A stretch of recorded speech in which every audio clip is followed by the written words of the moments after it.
ظفر صاحب بے یقینی کسی کیفیت میں گھرے طلال حیدر کے پاس آئے۔ عنایا کی رضامندی کے بعد اس رشتے کے جڑنے میں کوئی قباحت نہیں، چونکہ آپ کے بھائی بھابھی آپ کے سرپرست ہیں، اس لیے اس اتوار کی دوپہر 3 بجے آپ بما اپنے اہل و عیال نکاح کے لیے میرے گھر تشریف لے آئیے گا۔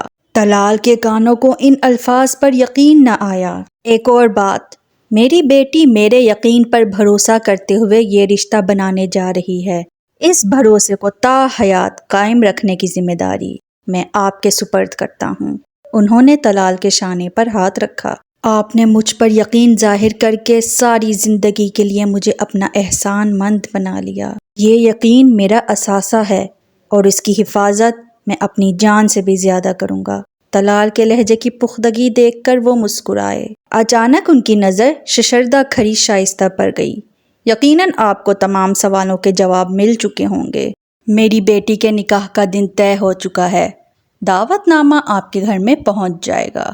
دوسرے الفاظ میں انہوں نے اسے باہر کا راستہ دکھایا اور وضو کرنے چلے گئے تو وہ نگاہ چراتی ہوئی دروازے کی سمت بڑھنے لگی۔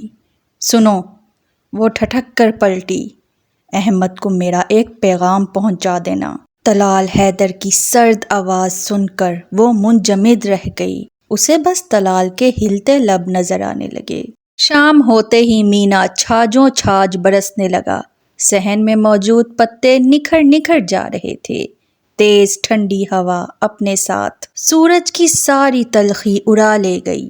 کالی گھٹائیں آتے ہی موسم کی تپش پر چھا سی گئیں۔ باغ میں موجود پھول بوٹے اپنے رب کی تعظیم میں جھک گئے۔ فضا میں پرندے چہچہاٹوں کی صورت میں اپنے بنانے والے کی تسبیح بیان کرنے لگے۔ ایسے میں کمرے کی کھڑکی کے پاس کھڑی شازماں نے گہری سانس لے کر گیلی مٹی کی سوندھی سوندھی خوشبو اپنے اندر اتارنی چاہی۔ میرے مالک تیرا شکر، تیری ہر نعمت کا شکر، تو نے اپنی برکتوں سے نوازا، تیری بے پناہ نعمتوں کا شکر جو تو نے ہم جیسے گناہ گاروں کو بخشیں۔ اے رحیم، اے کریم، ہمیں ہمیشہ اپنے فضل سے نوازنا، آخرت میں ہمیں معاف فرما دینا، درگزر فرما دینا۔ شازماں موسم کی دلکشی میں کھوئی خدا کی حمد و ثنا کرنے میں مگن تھی کہ اچانک پیچھے کھٹکا ہوا تو وہ چونک کر پلٹی اور عنایا کو دیکھ کر گہری سانس لے کر رہ گئی، کیونکہ اس وقت وہ نہایت بگڑے ہوئے موڈ میں الماری میں سر دیے نہ جانے کیا ڈھونڈ رہی تھی۔ عنایا، اب ناراض ہونے کا کیا فائدہ ہے؟ جو ہونا تھا وہ تو ہو چکا، اور جو ہونا ہے وہ بھی ہو کر ہی رہے گا۔ شازماں اور موسیٰ کو آئے گھنٹہ بیت چکا تھا۔ آتے ساتھ ہی جو خبر انہیں سننے کو ملی وہ شازماں کو حیران کر گئی۔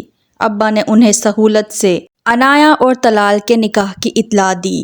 موسیٰ کو اس اچانک نکاح کی خبر سن کر کوئی حیرت نہیں ہوئی، کیونکہ اس کی بارات والے دن عنایا سے ہاتھ ملانے پر طلال کا جو ری ایکشن سامنے آیا تھا وہ اسے ساری کہانی سمجھا گیا۔ آفس میں کولیگز کے درمیان ہاتھ ملانا تو ایک عام سی بات سمجھی جاتی تھی، وہاں طلال نے کبھی اس چیز پر کسی کو نہیں ٹوکا، لیکن عنایا کے سامنے ہاتھ بڑھانا وہ برداشت نہیں کر سکا۔ مرد چاہے پوری دنیا کے لیے لبرل ہو جائے، صرف اس عورت کے لیے دقیانوس بن جاتا ہے جو اس کے دل میں بستی ہے۔ اس عورت کی طرف کسی غیر کی ایک نگاہ بھی اسے قبول نہیں ہوتی۔ موسیٰ نے مسکرا کر انہیں مبارکباد دی۔ یہ خبر تو جلد یا بدیر سننے کو ملنی ہی تھی، لیکن شازماں کے پیٹ میں خدبد سی ہونے لگی۔ اس طرح اچانک نکاح، وہ بھی طلال سے؟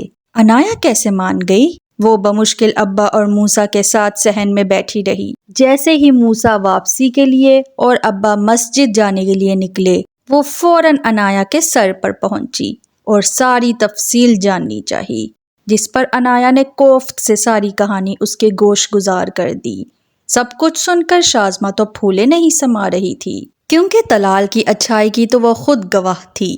وہ عنایا کے لیے بہت خوش تھی کہ طلال جیسا شخص اس کی زندگی کا حصہ بننے جا رہا ہے۔ ویسے ایک بات ہے، شائستہ نقصان کرنے کے چکر میں نادانستہ طور پر تمہارا فائدہ کر جاتی ہے۔